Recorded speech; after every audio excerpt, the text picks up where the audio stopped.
Hey guys, Matt and V here for the Inception Agenda, and today we're here to talk about fat burners and the screed of bullshit that comes with this product category. For lack of a better word, this is where a lot of people get exploited because a lot of people come into the fitness industry or their entry point is to burn fat. Yes. And there are so many companies out there who release products which are overpriced, underdosed, and nothing but, as they're often called, a caffeine cordial. Yeah. They taste great, and they do nothing. And so, essentially, their recipe for a great fat burner is price it high, chuck in some caffeine, chuck in some flavoring, get some tight-assed model, male or female, to stand there with it on Instagram, and pump it out the door. And it doesn't work. So what we're here to do today is to talk about why we believe 1510 is a superior fat burner, but also how to interpret the labels on fat burners. Yeah, exactly. And what to look for. Yeah, If you turn around your label and you see L-carnitine, caffeine, and a little bit of green tea, and those are the only three ingredients in your fat burner, and you're going to try to claim that that thing is actually a quality fat burner that's going to work, I call bullshit. What are your thoughts on that, V? So we're here to basically educate. So you're absolutely right, Matt. There's an awesome intro there. So basically, yes, completely. There's a lot of people, in the market who come into the market who get fooled by these coaches, Instagram influencers, retail staff. They walk in or they make an inquiry and they ask the person, what is the best fat burner that you can buy? And they get conned into buying what they don't need.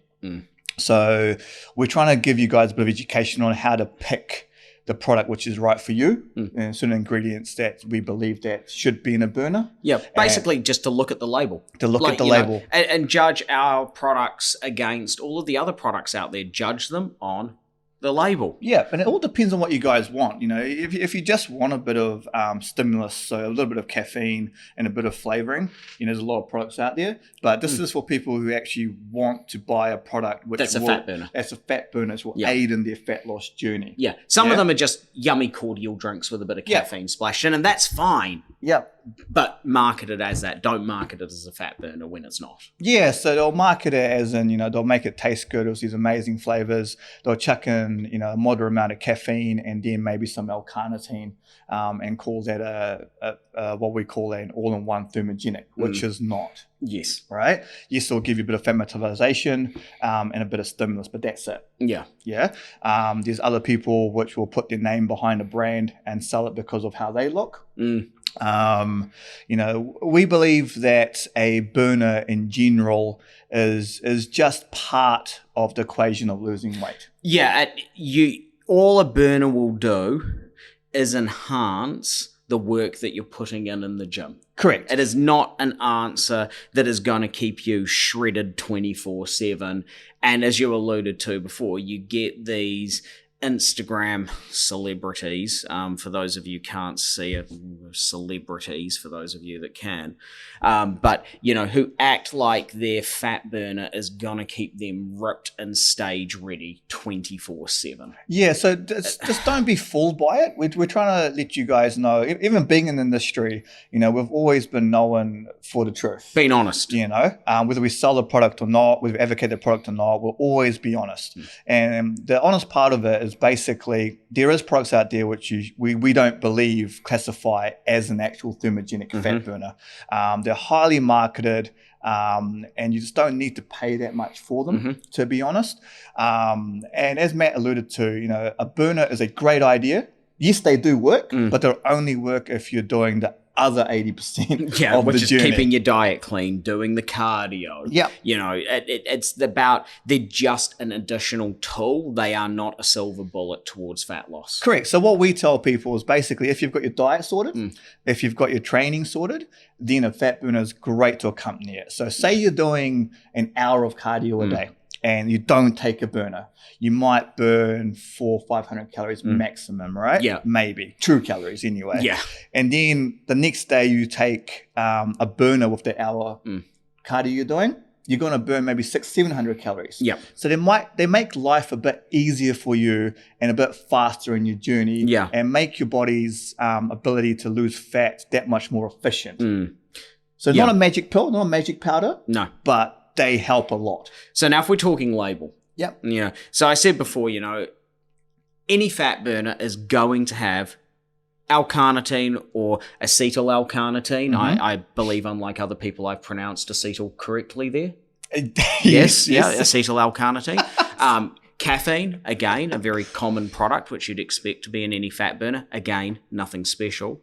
And then normally what they'll do is they'll sprinkle in some other sort of caffeine stimulant alternative, teacrine, green tea, those types of things, and then claim that it's a slow-release caffeine. Yes, it is. Again, we're not talking anything special. So what do we actually believe that a thermal juice have? Yeah, so then we talk about what else. I mean, so there are certain things that I really like. One thing is, stuff around lean GBB, those types of products that help you sweat. Yep. So lean GBB, man, that heats you up. So it increases your thermogenic capacity. So basically, it helps LGBB. You're finding good products which basically have a good amount of carnitine in it, and it helps carnitine work better, more efficiently. Yeah. So you're releasing fat even at a more efficient rate. Yeah. So it's helping your body recognize all sources of fat more efficiently and releasing that through exercise. Yep. Yeah. Dynamine?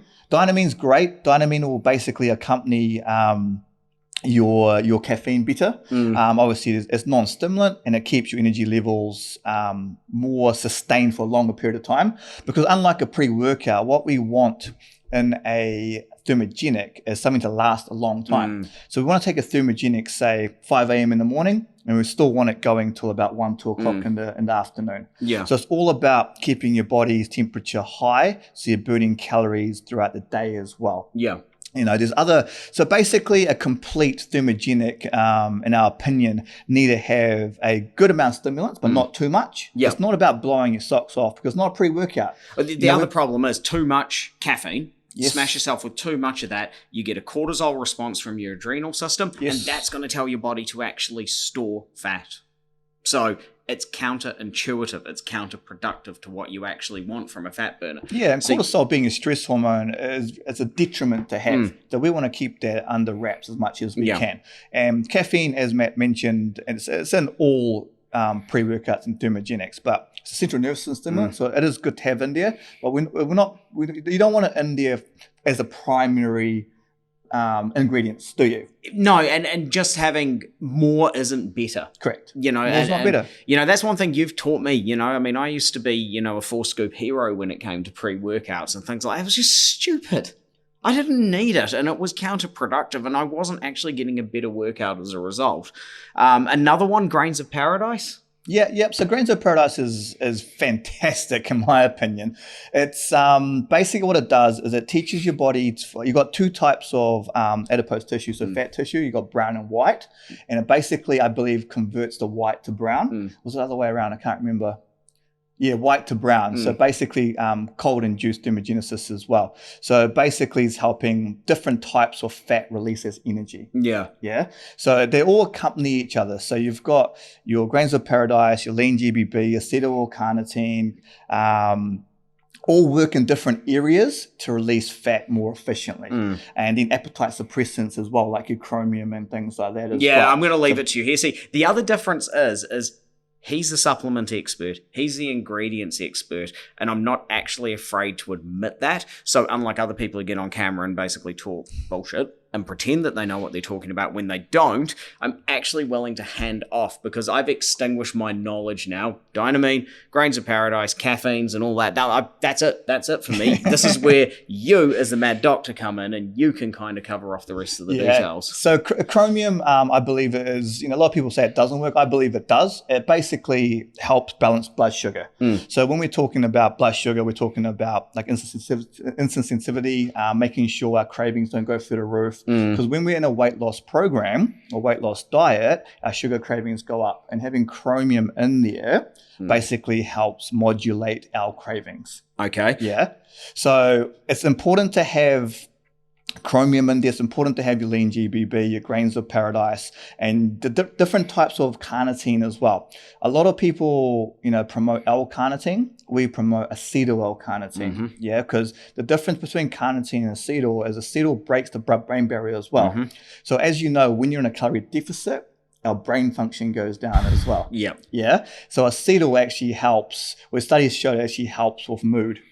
As well as fat metabolization, pushing the fat into the mitochondria, making sure that everything's released at a much higher rate. And that's what we're trying to do. We're trying to have a ingredients base that's really shuttling fat into the mitochondria so it's all released as efficiently as it can in towards energy. Okay. Yeah? So now what we're talking about really is for something to actually be a legitimate fat burner that is actually going to assist. It's not going to do it for you, but it's going to assist with fat loss. You've got to have your stimulant profile in there to assist. You've got to basically have some fat metabolization ingredients. You've got to have some appetite suppressants. And you've got to have something to assist with the thermogenesis in terms of actually making you sweat, making you convert that brown fat into white fat so it can be disposed of. And it can actually do what it's doing. It's there to assist with burning fat. Yeah, correct. And also, one we've just sort of left off is what I believe personally should be in them is your nootropic ingredients as well. So when your stimulus wears off from stimulants such as caffeine, then we want what we call nootropics to kick in. And that's your brain function. Because again, we lose a lot of brain capacity when we're on a diet. And that's when your nootropics kick in. So that's what completes a good thermogenic formula. What would be some examples of that? Alpha GPC. You've got acetylcarnitine, as I said. We don't use it, but lion's mane. Lion's mane is a big one. It's good. Actually a mushroom, but acetylcholine. There's huperzine.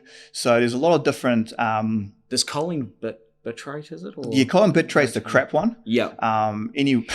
Basically we call it the lower grade of choline. So any supplement that's got choline bitrate, we don't really recommend. So what should the listeners be? CDB choline. So basically there's higher forms of choline that's used, and any good thermogenic will have the high sources in it as well. And that's what completes a full thermogenic. So basically not just a bit of caffeine and L-carnitine with some green tea and some betaline normally sometimes in there as well. Because you got to have the tingles. You got to have the tingles. If you tingle, it must work.